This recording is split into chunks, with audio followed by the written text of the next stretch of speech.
ஒரு இன்ட்ரெஸ்டிங்கான கொஸ்டின் என்னன்னா, ஒரு ஏசிசிஏ மெம்பர் இந்தியாவில் செல்ஃப் எம்ப்ளாய்மெண்ட் பண்ண முடியுமா? ஸோ இதுக்கு ஆன்சர் வந்து yes and no at the same time.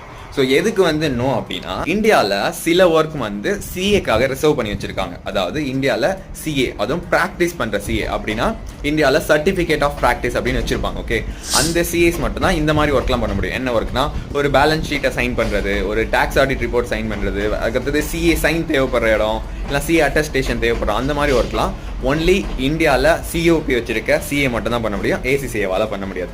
இதை தவிர வேற ஒர்க்ஸ்லாம் இருக்குல்ல, ஃபார் எக்ஸாம்பிள் ஒரு டேக்ஸ் ஃபைலிங்காக இருக்கலாம், ஜிஎஸ்டி இன்கம் டேக்ஸ் ஃபைல் பண்ணுறது, எல்லாம் அக்கௌண்ட்ஸ் ஒர்க்காக இருக்குது, அது கன்சல்டிங் ஒர்க், அதெல்லாம் வந்து ஏசிசிஏ மெம்பரும் இந்தியாவில் ஒரு ஆஃபீஸ் செல்ஃப் எம்ப்ளாய்மெண்ட்டில் ஆஃபீஸ் ஆரம்பித்து கிளைண்ட்டை பிடிச்சி பண்ணலாம். ஓகேவா? So I think that's also your question.